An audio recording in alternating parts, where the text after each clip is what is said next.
Oi, galera, tudo bem? Então, continuando aquela videoaula da semana passada, hoje a gente vai ver mais alguns conceitos, tá? E o assunto aqui, novamente, vai ser o assunto da atividade que eu vou passar para vocês. No final, eu vou falar da atividade, vou dar algumas dicas para facilitar vocês aí a estarem fazendo. Tranquilo? Então, vamos lá. Primeira coisa, diagrama de Venn. Diagrama de Venn é o quê? É a representação dos elementos de um conjunto. A gente já tinha até visto em sala de aula, né? Bem tranquilinho. Então, nesse exemplo que eu coloquei aí, A é o conjunto dos números ímpares entre 0 e 10. Bom, a gente pode fazer aquela representação, a gente coloca a letra A, né? Que é a nossa letra maiúscula que está representando o conjunto. Eu vou abrir uma chave e dentro eu vou colocar o conjunto, eu vou colocar os elementos que eu estou pedindo. Então, são os números ímpares, né? Coloquei aqui os números ímpares entre 0 e 10. Então, coloco os números ímpares entre 0 e 10. A representação por diagrama de Venn, ela vai ser aquela representação que eu coloco aquela bolinha, né? Então, o que eu vou fazer? Eu vou escrever os elementos do meu conjunto, lembrar de colocar essa bolinha na frente, tá? De cada elemento. Quando eu estiver escrevendo o elemento realmente do conjunto, né? Eu coloco essa bolinha na frente. E aí, eu faço uma bola maior aqui, coloco a letrinha A que está representando o meu conjunto, tá? Então, isso aqui é a representação por diagrama de Venn. Um diagrama bem simplesinho. O diagrama de Venn ele vai ser muito útil quando a gente vê naqueles problemas, né, de interpretação, que a gente já tinha até visto em sala. Então, por isso que é sempre legal a gente ter essa representação na nossa mente já. Tranquilo? Próximo tópico, igualdade de conjuntos. Dois conjuntos A e B são iguais se todo elemento de A pertence a B e todo elemento de B pertence a A. Então, um exemplo tranquilo aqui também, se eu tenho esse conjunto A igual a 1, igual aos elementos, né? 1, 2, 3, 4, o conjunto B, os elementos 3, 1, 4, 2. E eu pergunto, eles são iguais? Bom, gente, eles são iguais porque sim, eles têm os mesmos elementos. Se eu faço a representação do diagrama de Venn, os conjuntos eles vão ser a mesma coisa, né? Não vai importar esse aqui é o meu conjunto A, não vai importar a ordem, né, que foi colocada aqui. Eles têm os mesmos 4 elementos, o número 1, o número 2, o número 3 e o número 4. Então, sim, o conjunto A e o conjunto B são iguais. Então, esse é o conceito de igualdade de conjuntos. A gente olhar se os elementos de um estão no outro e vice-versa. Os elementos do outro estão no primeiro. Tranquilo? Passando para o próximo assunto, conjunto universo. O que é o conjunto universo? O conjunto universo é o conjunto formado por todos os elementos com os quais estamos trabalhando em um determinado assunto. Como assim? Então, olha só, teve uma questão que eu coloquei na atividade, que muita gente errou, que eu pedia para vocês me dizerem se os conjuntos eram vazio ou unitário, tá? E eu falava para considerar o universo. Então, voltando aqui, né? Naquela questão, eu falava que era para considerar o universo dos números naturais e eu pedia para vocês me falarem quem eram determinados conjuntos, se eram vazio ou se era unitário. E muita gente errou. Quando eu falo conjunto universo, eu estou falando de um conjunto maior em que eu faço as minhas considerações ali. Então, naquele caso, eu falava o conjunto universo era o conjunto dos naturais, né? Geralmente, quando a gente representa o conjunto universo, a gente pode colocar essa representação, a gente também pode fazer um quadrado, enfim. Vou só dar um exemplo aqui, tá? Então, vamos considerar que aqui em verde que eu coloquei é o universo dos conjuntos naturais. E aí eu falo para vocês, quem são, como eu represento, por exemplo, os números ímpares dentro desse universo aqui, desse conjunto universo. Bom, eu posso fazer aqui uma bolinha e falo, olha, esse aqui são o conjunto dos números ímpares. Certo? Então, dentro do universo dos naturais, aqui eu estou considerando o conjunto dos números ímpares. Se esse aqui é o conjunto dos números ímpares, então, aqui fora vai ter quem? O conjunto dos números pares, certo?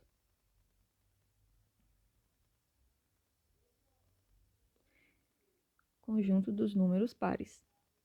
Então, o conjunto universo é justamente para a gente ter um conjunto maior, que a gente faz algumas considerações lá dentro. Então, naquela questão lá, eu pedia para vocês resolverem a questão que todo mundo errou, né? Eu pedia para vocês resolverem a equação, acho que era x mais 3 igual a 2. Não sei se, não, acho que não era isso, acho que dava outro, mas enfim. Vamos fazer isso aqui, x mais 3 igual a 2. E aí, o x aqui, no caso, tem que ser igual a menos 1, né? Se você considera o universo dos conjuntos dos números naturais, o menos 1 não entra, né? Porque menos 1 não é um número natural. Então, ali naquele caso, a gente tinha que colocar que o conjunto era vazio. Então, isso é o conceito de conjunto universo, né? Um conjunto formado pelos elementos que a gente está trabalhando em determinado assunto. Tranquilo? Então, vamos passar para o próximo. Agora, a gente chega num assunto que é um dos mais importantes, tá? Na noções de conjuntos, teoria dos conjuntos, que são subconjuntos. Então, o que é um subconjunto, gente? A é subconjunto de B. A é subconjunto de B se todo elemento de A também é elemento de B. Certo? Então, se todo elemento de A for elemento de B, então A é subconjunto de B. E como que a gente pode representar isso? Bom, a gente pode fazer a representação dessa forma. A, coloca esse Czinho aqui. B. Então, aqui eu estou falando A está contido em B. Ou A é subconjunto de B, a mesma coisa. Se o A não for um subconjunto de B, ou seja, se o A não estiver contido em B, a gente coloca o Czinho cortado. Então, A não está contido em B.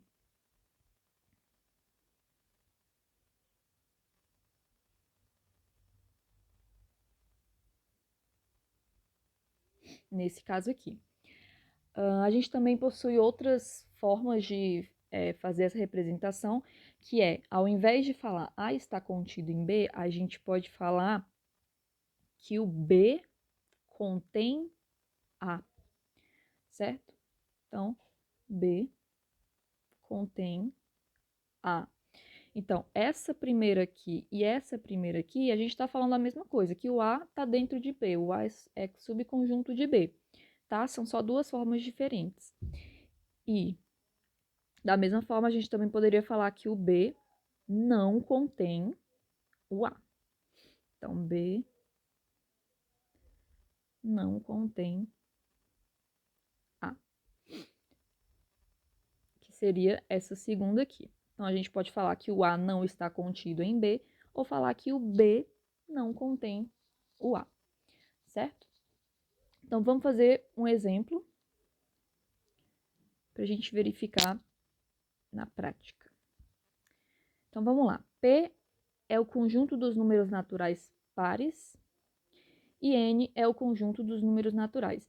Isso aqui foi igual o que a gente tinha visto lá no exemplo, dois slides atrás, né? Você tem o conjunto N, que é o conjunto dos números naturais, e você tem o conjunto P, vou botar de outra cor, que é o conjunto dos números naturais pares, né? Que eu coloquei aqui. Você sabe que um número natural par, ele é um número natural. Então, o P está dentro de N.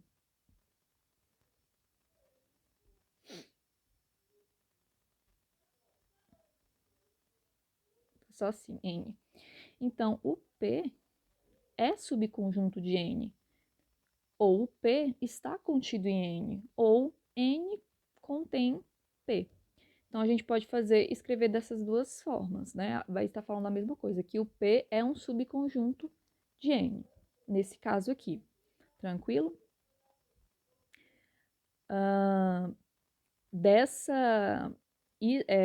Isso dos subconjuntos que a gente está falando, a gente chama de relação de inclusão, né? Que é quando um conjunto está contido em outro.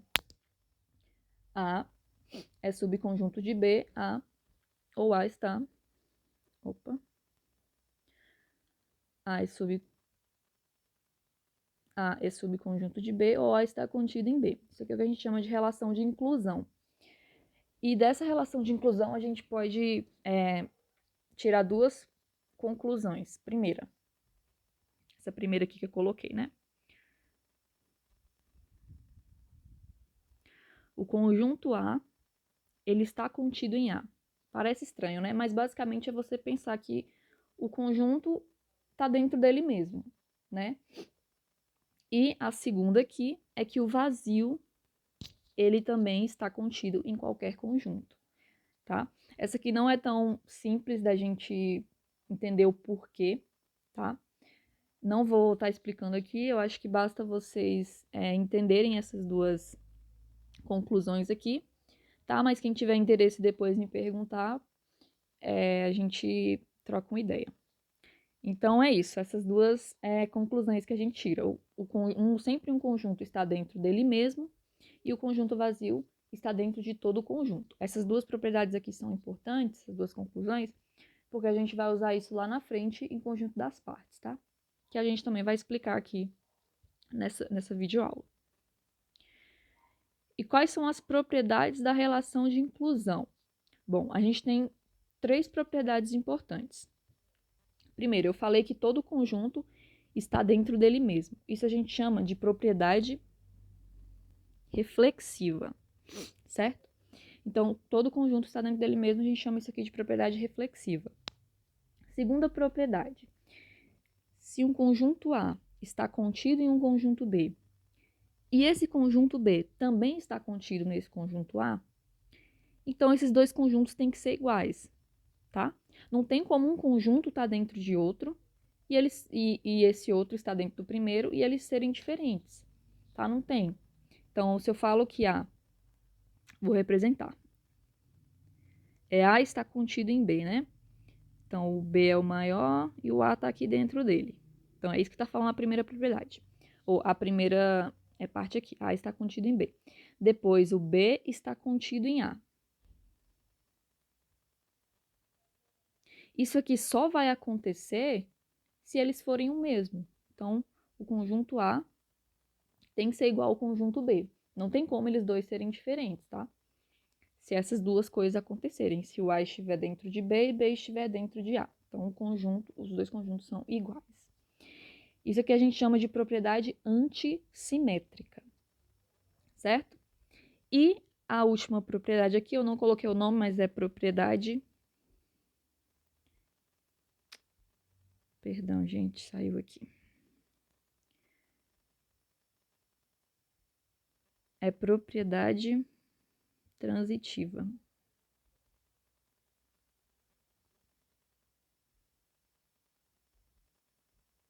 Ou transitividade, enfim.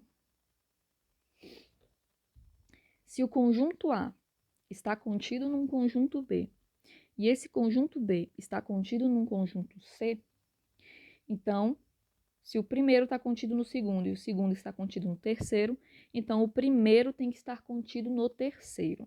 Então, como é que a gente pode ver isso de uma maneira mais fácil? Então, vamos lá. O conjunto A está contido no conjunto B. Então, aqui, o conjunto A está contido no conjunto B. E depois, o conjunto B está contido no conjunto C. Então, aqui eu tenho um conjunto maior, que é o C, né? E o B está lá dentro dele. Então, a gente pode concluir que o A, que é esse aqui, ele realmente está contido no C, né? Que é o maior. O C contém tanto o A quanto o B. Então, isso aqui é o que a gente chama de propriedade transitiva. tá? Então, essas são as 3 propriedades da relação de inclusão. A gente precisa saber o nome certinho de cada um, eu vou perguntar isso? Eu não vou, tá? O que eu quero que vocês façam é interpretem essas inclusões aqui, quem está dentro de quem, com base nos probleminhas. Então, por exemplo, vamos pensar nesse primeiro aqui. P é o conjunto dos paulistas, ou seja, o conjunto das pessoas que nasceram lá em São Paulo. B é o conjunto dos brasileiros. E S é o conjunto dos sul-americanos. Então, como é que a gente representa isso aqui? Utilizando essas relações de exclusões, as coisas que a gente estava falando aqui antes. A gente tem que pensar, gente, toda pessoa que é paulista, obviamente ela é brasileira, né? Porque se você nasceu em São Paulo, você é brasileiro. E se você é brasileiro, obviamente você é um sul-americano, porque o Brasil está dentro da América do Sul, não é? Então aqui a gente está percebendo o quê? Que o P, ou seja, o conjunto dos paulistas, ele está contido no conjunto dos brasileiros. Então, P é um subconjunto de B. E, da mesma forma, o conjunto dos brasileiros está contido. Vou colocar assim. O conjunto dos brasileiros está contido no conjunto dos sul-americanos. Porque se você é brasileiro, você também é sul-americano. Certo? Então, dessas duas afirmações aqui, a gente pode tirar por aquela terceira propriedade que todo paulista ele é sul-americano também. Ou seja, P está contido em S. P é um subconjunto de S. Então, esse aqui é um exemplo de como a gente utilizaria aquela última propriedade da transitividade, tá? Mas você vê que você não precisa saber o que é propriedade da transitividade, que é o primeiro com o segundo, não. É só você pensar no problema e conseguir armar ele. Se você colocasse no diagrama de Venn, também seria fácil de ver, né? Então, P é o conjunto dos paulistas. Você sabe que todo paulista é brasileiro.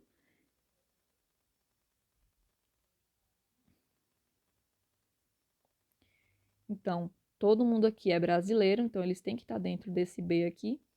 E todo brasileiro é sul-americano.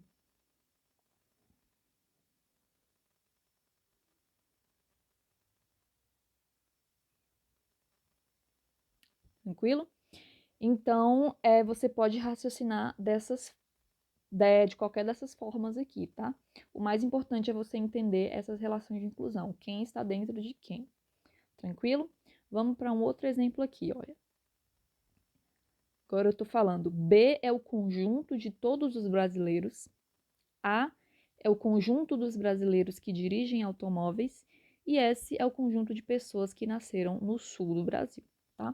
Então aqui já é uma coisinha um pouquinho diferente, vamos pensar. B é o conjunto de todos os brasileiros. Então eu vou desenhar, vou colocar o B aqui, conjunto de todos os brasileiros. Agora, A é o conjunto dos brasileiros que dirigem automóveis. Então, se a pessoa é um brasileiro que dirige automóveis, ela está dentro desse conjunto B, né? Ela é uma pessoa brasileira. Então, eu vou colocar aqui o meu conjunto A, né? Porque todo mundo que é brasileiro e dirige automóvel, automaticamente é brasileiro, automaticamente está dentro desse conjunto B. Agora, o conjunto S é o conjunto de pessoas que nasceram no sul do Brasil. Então, se a pessoa nasceu no sul do Brasil, ela é brasileira, então ela está dentro desse conjunto B aqui. Mas toda pessoa que nasceu no Sul necessariamente vai dirigir um automóvel? Não, né? Pode ser que a pessoa não dirija, pode ser que a pessoa não tenha carteira. Da mesma forma, todo brasileiro que dirige um automóvel, ele necessariamente nasceu no Sul? Não, ele pode ter nascido no Norte, no Nordeste, no Centro-Oeste, em qualquer outra região. Então, aqui não tem como um conjunto estar dentro do outro, nesse caso, o A e o S. Porque não necessariamente todo brasileiro que dirige automóvel nasceu no Sul e não necessariamente toda pessoa que nasceu no Sul dirige automóvel. O que você sabe é que toda pessoa que nasceu no Sul é brasileira, então ela vai estar dentro com certeza do conjunto B. Mas o conjunto A pode ser que tenha e pode ser que não tenha. Então, a gente representa dessa forma. Coloca aqui o conjunto S. Então, se a pessoa dirigir automóvel, ela vai estar aqui no meio, né? Se a pessoa que nasceu no sul dirigir automóvel, ela vai estar aqui no meio. Oh, peraí, isso que eu não queria. US. Se a pessoa nasceu no sul, mas não dirige o automóvel, ela já vai estar aqui, certo? Então, aí vai depender do seu problema, né? Que depois disso a gente vai ter que analisar o que o problema depois vai tratar. Mas aqui eu só queria que você desenhasse. Então, preste atenção que essa forma aqui, né, acabou sendo diferente dessa aqui. Aqui estava todo mundo dentro de todo mundo. Aqui não, né? Por conta da interpretação justamente desse conjunto A, conjunto dos brasileiros que dirigem automóveis, e desse conjunto S, conjunto de pessoas que nasceram no sul do Brasil. Então, todo problema você tem que analisar, para depois você fazer o conjunto. Por último, a gente vai ver o conjunto das partes, também que a gente já viu em sala de aula. O que é o conjunto das partes? Vamos pegar um conjunto A qualquer. O conjunto das partes, ele é formado por todos os subconjuntos de A. E a gente representa dessa forma. Representamos por P de A. Então, o que é isso? Eu vou pegar um conjunto aqui, meu exemplo. Peguei o conjunto A igual às letras A, B e C, os elementos A, B e C. E eu vou escrever o conjunto das partes. Ou seja, eu vou pegar todos os subconjuntos possíveis aqui dentro. Como é que você pode pensar? Bom, se eu fizer o diagrama de Venn, o meu conjunto A, ele é isso aqui, né? Tem esses elementos. Agora, vamos pegar todos os subconjuntos possíveis. Bom, eu posso vir aqui e eu posso pegar, por exemplo, esse subconjunto aqui. Então, esse aqui seria um subconjunto, vou botar qualquer letra, tá? Tanto faz. Então, eu peguei o AB. Agora, não vou querer mais o AB, vou pegar outro agora. Vou pegar o BC. Então, esse aqui é outro subconjunto. B, C. Agora, eu não quero pegar um outro, eu quero pegar só o A. Posso pegar. Então, esse aqui é meu subconjunto formado pelo elemento A. Então, o conjunto das partes é isso. Eu vou pegar, fazer essas combinações de elementos para ter todos os subconjuntos possíveis, tá? Então, vamos fazer sem representar, vamos fazer só realmente pensando nos conjuntos, né? Então, conjunto das partes, a gente representa por esse PA, e a gente vai abrir uma chave e vamos colocar todas as possibilidades lá dentro. Então, o primeiro que a gente vai colocar aqui, que eu aconselho vocês sempre colocarem, é o vazio, certo? Lembra lá daquelas conclusões que eu tinha falado? Aqui, ó. O vazio, isso aqui. O vazio, ele está contido em todo o conjunto. Então, o vazio, ele é um subconjunto de todo o conjunto. Então, ele já vai aparecer aqui. Agora, a gente vai pegar, vamos fazer primeiro cada elemento. Então, eu pego o conjunto A, conjunto formado pelo elemento B, o conjunto formado pelo elemento C. Tranquilo? Agora que a gente pegou de um por um, vamos pegar 2 a 2. Então, vamos pegar o conjunto formado pelos elementos AB, pelos elementos BC, e depois está faltando pelos elementos AB, vou mudar aqui. AB, vou pegar AC, e depois vou pegar o BC, tá? A ordem não importa, mas facilita se você fixa o primeiro e vai mudando os outros, tá? Bom, acabou, né? Com 2 elementos acabou. Agora a gente vai pegar o conjunto todo. Lembra lá também, ó, todo conjunto, ele tá dentro dele mesmo. Então, ele é um subconjunto dele. Vem aqui, pego o conjunto todo. Tranquilo? Vou colocar uma chave maior aqui. Assim. 1, 2, 3, 4, 5, 6, 7, 8. 8 elementos, tá certinho? Então, esse aí é o conjunto das partes para esse exemplo aqui, tá? Conjunto das partes, eu vou pegando as combinações e essas combinações, elas são os subconjuntos, todos os subconjuntos possíveis daquele conjunto ali que eu dei. Tem uma maneira da gente saber quantos elementos o conjunto das partes vai ter, certo? E o número de elementos vai ser dado, o número de elementos de PA vai ser dado por 2 elevado a n. Esse n aqui é o número de elementos do conjunto A.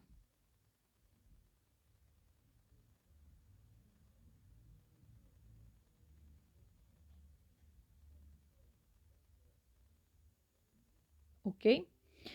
Essa formulazinha aqui, de onde que ela vem, depois vocês vão aprender em análise combinatória. Depois que eu falo em outras séries, não é no primeiro ano que vocês vão ver, tá? Mas basta a gente saber que o número de elementos do conjunto das partes é igual a 2 elevado a n, onde n é o número de elementos do conjunto A. Então, por exemplo, nesse exemplo, vou escrever aqui de novo, A igual a ABC, né? Então, nesse exemplo aí, a gente tinha 3 elementos, né? Então, o n aqui era igual a 3. Então, o número de elementos de PA vai ser o 2 elevado a 3, que é 2 vezes 2 vezes 2, que é igual a 8. É por isso que eu sabia que estava certo quando a gente escreveu aqui todos esses subconjuntos. 1, 2, 3, 4, 5, 6, 7, 8. Tranquilo? Por conta dessa formulazinha aqui. Então, quando eu der um conjunto muito grande, com certeza eu não vou pedir para vocês escreverem todos os subconjuntos, mas eu posso perguntar quantos elementos vai ter. E aí você tem que fazer essa conta aqui, né? Considerando esse 2 elevado a n. Tranquilo? Então, gente, a matéria que eu queria passar hoje, né, é isso. Vocês vão... A atividade, né, que eu vou deixar é sobre essa parte aqui, tudo que a gente viu nessa videoaula, tá? Que também foi o que a gente viu em sala. Então, se você não tiver os slides, você pode olhar os slides, o que tiver no seu caderno, o que tiver no seu livro, tá? Vou mostrar aqui a atividade. A atividade que a gente vai fazer, coloquei em forma de formulário, tá? Então, aqui, né, coloca seu nome. Eu sempre peço para vocês colocarem o nome, porque quando a atividade chega para mim, aparece apenas o e-mail de vocês. E, assim, dá para ver quem foi que me enviou, mas dentro do formulário aparece apenas o e-mail. Aí eu prefiro que vocês coloquem o nome, porque se eu precisar depois pegar a planilha, já vai aparecer o nome bonitinho de vocês. Facilita para mim. Então, coloca seu nome, por favor, próxima. E aí vocês vão colocar, né? Vocês vão responder.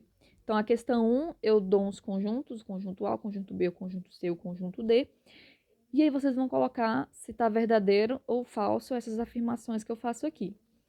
Então, vamos lá. Na letra B, por exemplo, eu falo que o conjunto A está contido no conjunto D, ou A é subconjunto de D. Então, vamos lá. O conjunto A é formado pelos elementos 12 e 14, e o conjunto D é formado pelos elementos 12, 13, 14, 15, 16 e 17. Então, sim, o conjunto A está contido no conjunto D. Então, vocês vêm aqui, marca a bolinha do verdadeiro. Vocês vão fazer isso para todo mundo. Tem muita gente, né? Mas é fácil, é só ir vendo quem está contido em quem. Terminou aqui, gente? Próxima. Vamos para a questão 2. Questão 2, eu peço para vocês considerarem os seguintes conjuntos. A é o conjunto de meses do ano, J o conjunto de meses do ano que começam com a letra J, M o conjunto de meses do ano que começam com a letra M e K é o conjunto de meses do ano que possuem 31 dias. Então, a primeira coisa que vocês vão fazer é escrever quem são esses conjuntos aí para facilitar a vida de vocês, tá? E depois eu peço que vocês marquem a alternativa correta dentre essas que eu coloquei aqui. Então, o conjunto M é unitário, o conjunto M está dentro do conjunto K, o conjunto J está dentro do conjunto K, o conjunto J está dentro do A, mas o K não está dentro do A. Então, vocês têm que olhar essas 4 alternativas e me dizer qual é a correta. Então, vocês vão lá, marca a bolinha na correta. Depois, próxima. Questão 3.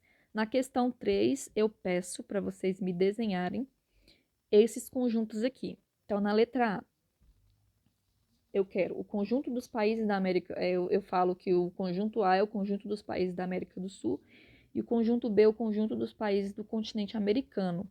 Então, vocês vão fazer aquela representação pelo diagrama de Venn, pelas bolinhas, tá?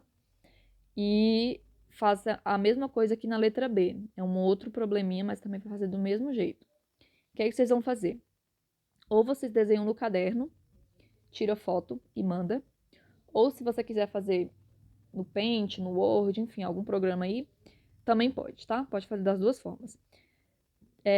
Aí, aqui na questão, tá vendo adicionar arquivo? Então, é aqui que você vai me adicionar. Adiciona, selecionar arquivos do seu dispositivo. Então, aqui vai vir arquivos que tenham no seu celular ou no seu computador, enfim. Então, vocês façam aí da melhor forma. Fez, colocou, próxima. Questão 4.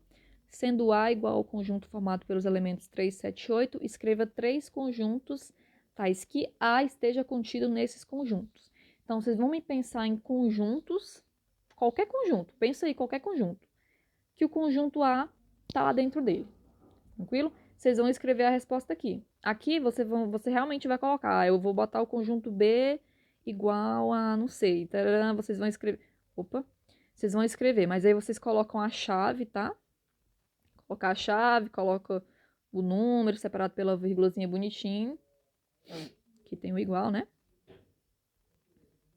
Então, vocês realmente coloquem e colocar as vírgulas também, separando, é porque eu fiz só, enfim. Colocou o conjunto, um dos conjuntos, agora você vai colocar o próximo, que eu peço 3. Então, vocês vão escrever o 3. Essa resposta aqui vai chegar lá para mim, eu vou saber, eu vou ter que analisar um por um, né? Quais os conjuntos que vocês colocaram para dar o feedback para vocês. Então, é isso. Colocou os 3, próxima. Questão 5. Complete a seguinte frase. Se PA é o conjunto das partes de A, então todos os elementos de PA são de A. Então, o que que completa? Você vem aqui e escolhe uma das 3 opções. São iguais aos elementos de A? São números de A? São subconjuntos de A? Então, você tem que escolher uma dessas 3 que me satisfaz esse espaço em branco aqui. Fez, vai no próximo. Questão 6. Se B é igual ao conjunto formado pelos elementos 5, 6, 7, 8, 9, o conjunto das partes de B terá quantos elementos? Responda apenas o valor numérico. Então, você vai fazer alguma continha aí, né? E aí, vamos dizer que a resposta deu 56. Você vai e me coloca apenas o 56. Gente, cuidado, não coloquem um espaço 56. Não coloquem 50, não escrevam, coloquem apenas o número. Foi. Se tiver certo, o formulário vai aceitar como certo. Certo? Terminou.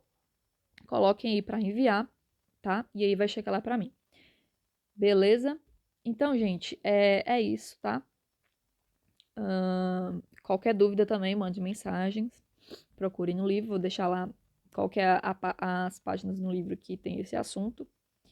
Respondam a atividade, estudem, tá? Então, até a próxima.